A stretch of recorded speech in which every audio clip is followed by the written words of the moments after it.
अगर आप हरियाली तीज का व्रत रखे हैं तो सच्चे दिल से इस वीडियो को एक लाइक जरूर करें। जय माता पार्वती, हर हर महादेव। दोस्तों, हमारे सनातन धर्म में पति की लंबी आयु की कामना से बहुत सारे व्रत उपवास रखे जाते हैं और ये व्रत बहुत ही कठिन होते हैं। इन्हीं कठिन व्रतों में से एक प्रमुख व्रत है हरियाली तीज का, जो कि सावन महीने के शुक्ल पक्ष की तृतीया तिथि को मनाया जाता है। लहलाती प्रकृति और प्रेम के रंगों को समेटे हरियाली तीज अखंड सौभाग्य और परिवार के सुख समृद्धि के लिए किया जाने वाला व्रत है। इस दिन महिलाएं पति की लंबी आयु की कामना से निर्जल और उपवास रखकर भगवान शिव और गौरी का पूजन वंदन करके झूला झूलती हैं और फिर सुरीले स्वर में सावन के गीत मल्हार भी गाती है। माता पार्वती के भगवान शिव से पुनर्मिलन की स्मृति में ये त्योहार मनाया जाता है। भूल कर भी व्रत के दिन ना करें यह गलतियां। हरियाली तीज का व्रत निर्जला रखा जाता है, इसलिए व्रत के दौरान गलती से भी खाने पीने से बच्चे मन में झूठी खाने की लालसा ना रखें जब तक व्रत पूरा ना हो जाए, अन्यथा व्रत खंडित माना जाता है। गर्भवती महिलाएं और कुंवारी कन्याएं व्रत के दौरान संकल्प लेने के बाद फूल आहार लेकर इस व्रत का पालन कर सकते हैं। कुंवारी कन्याएं भी इस व्रत का पवन व्रत मना सकती है। उसे कन्याओं को भगवान शिव की तरह व की प्राप्ति मिलती है। व्रत के दौरान साफ सफाई का बहुत ज्यादा ध्यान रखना पड़ता है। आप सबका पालन करते हैं तो ऐसे में हरियाली तीज का आपका व्रत सफल होगा। जहां पर आप सोते हो वहां पर बेडशीट को बदल देना चाहिए और साथ बेडशीट पर बैठकर व्रत रखना चाहिए। व्रत के दौरान गंदी चादर पर कभी बैठना नहीं चाहिए। दोस्तों, हरियाली तीज व्रत पर महिलाओं को क्रोध करने से बचना चाहिए। मुख से गंदे गंदे गालियां नहीं देनी चाहिए। बच्चों को प्रति ममता का आचरण होना चाहिए। क्रोध हमेशा विनाश की तरफ ले जाता है, इसलिए तो कहा जाता है विनाशकारी विपरीत बुद्धि। ऐसा कोई भी आप कार्य ना करें तो आपका व्रत सफल हो जाएगा। अगर गलती से भी क्रोध आ गया तो आपका व्रत खंडित हो जाएगा और माता देवी क्रोधित हो जाएगी और आपके घर को हमेशा के लिए त्याग देंगी। व्रत के दौरान काले और सफेद वस्त्र न पहनें, इसे सुहागिनों के लिए शुभ नहीं माना जाता। दोस्तों, इस अवसर पर किसी भी महिलाओं को दूसरे महिलाओं के वस्त्र पहनने बचना चाहिए। हरियाली तीज पर शादी का जोड़ा बहुत ही शुभ और पवित्र माना जाता है। शादी का जोड़ा पहनने से माता पार्वती बहुत ही प्रसन्न होती है और आपको अखंड सौभाग्यवती का वरदान देती है।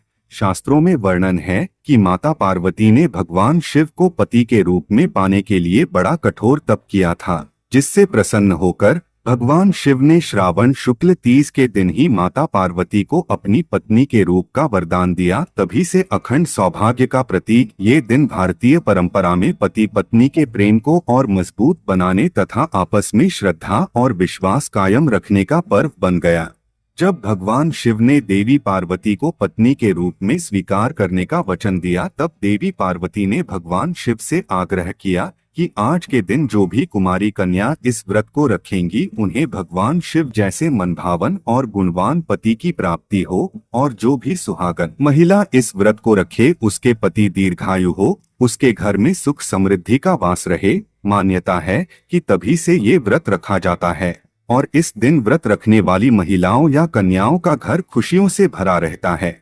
जिसके विवाह में बाधाएं आ रही हो, उनके विवाह की बाधाएं दूर होकर उन्हें अच्छे जीवन साथी की प्राप्ति होती है और वही दाम्पत्य जीवन भी इस व्रत को रखने से खुशहाल होता है। लोक परंपराओं के अनुसार नवविवाहिताओं को ससुराल से पीहर बुला लिया जाता है ताकि वो अपने मायके में हरियाली तीज का पर्व मना सके। इस दिन महिलाओं को 16 श्रृंगार करके मिट्टी या बालू से माता पार्वती और शिवलिंग बनाकर उनकी पूजा करनी चाहिए।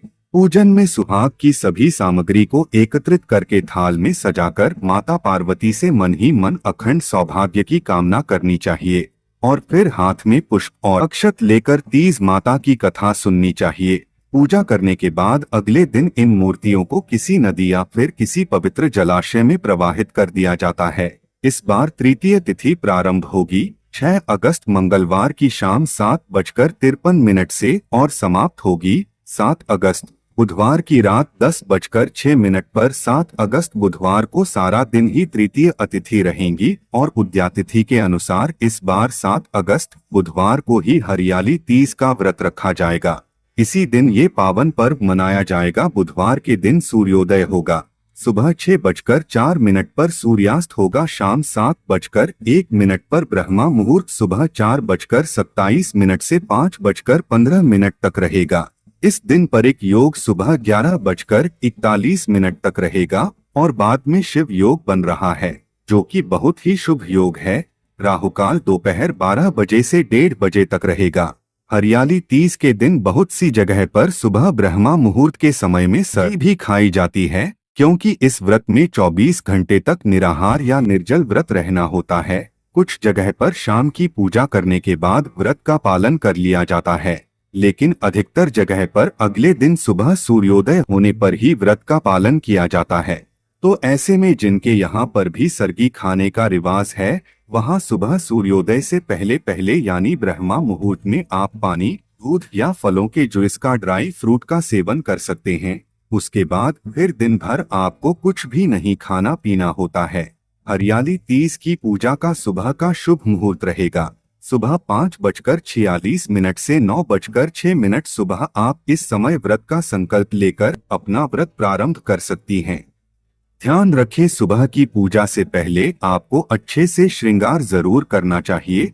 दोपहर की पूजा का शुभ मुहूर्त रहेगा सुबह 10:46 से दोपहर 12:27 तक। इन शुभ मुहूर्त में आप शिवलिंग का निर्माण कर सकते हैं, माता पार्वती की और भगवान शिव की प्रतिमाएं बना सकते हैं और उनका विधिवत पूजन कर सकते हैं।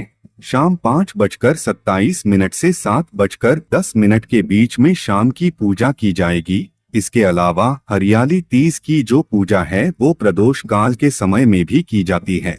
दोस्तों, वीडियो में मजा आ रहा है तो वीडियो को लाइक और चैनल को सब्सक्राइब जरूर करें और बेल नोटिफिकेशन ऑन करें ताकि वीडियो अपलोड होने के तुरंत बाद आपके पास पहुंचा सके। धन्यवाद दोस्तों।